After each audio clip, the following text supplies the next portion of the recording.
Quel privilège d'être à nouveau en contact avec vous. Vous voyez, ce matin, vous et moi, nous nous sommes réveillés pour un autre jour de vie. C'est une grande bénédiction de Dieu. Soyez encouragés pendant cette pandémie du Covid-19, que Dieu vous bénira de façon merveilleuse alors que nous réintégrons la société, alors que ce coronavirus se dissipe. Dieu se servira de vous pour témoigner en sa faveur dans l'implication totale des membres. Concentrez-vous sur le Christ, sur le ciel et sur les vérités et les valeurs éternelles, les valeurs éternelles.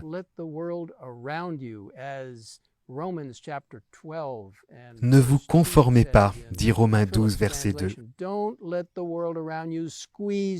Ne vous conformez pas au monde actuel. Regardez vers Jésus. Jésus reviendra bientôt. La semaine dernière, nous avons parlé du retour de Jésus et de la première partie de Matthieu 24. Et je voudrais maintenant analyser la deuxième partie de Matthieu 24, les versets 15 à 31.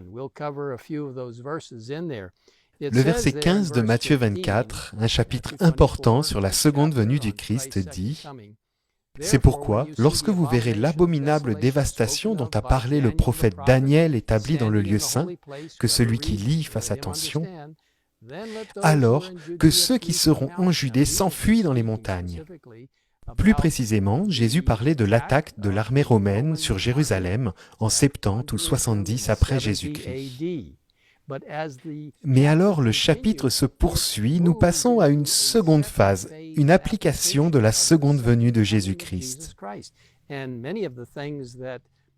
Beaucoup de choses dont les chrétiens devaient être conscients lors de cette attaque sur Jérusalem en 70 avant Jésus-Christ sont également des choses dont nous pouvons tenir compte, sachant que Dieu nous protège.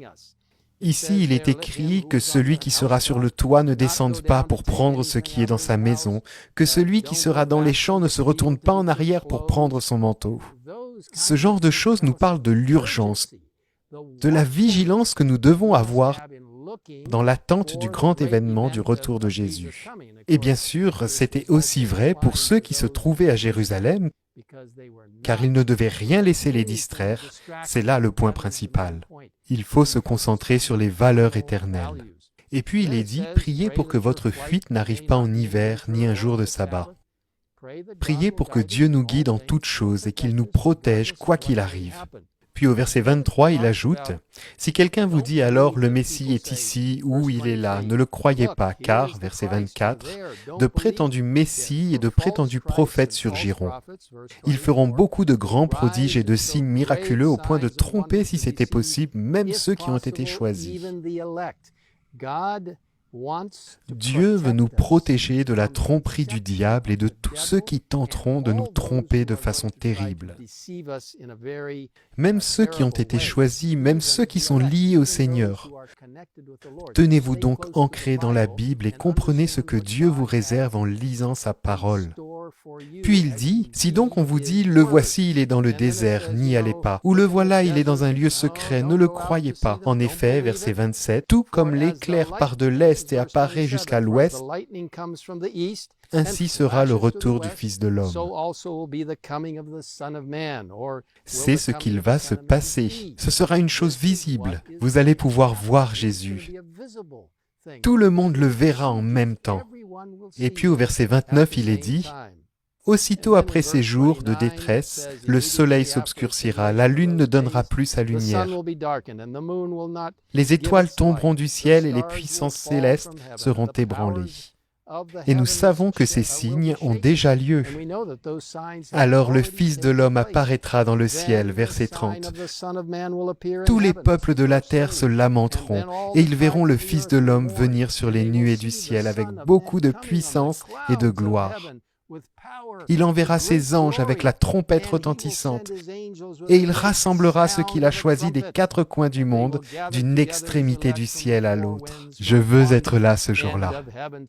Par la grâce, Dieu nous aidera à nous préparer, à partager avec d'autres la prochaine venue du Christ.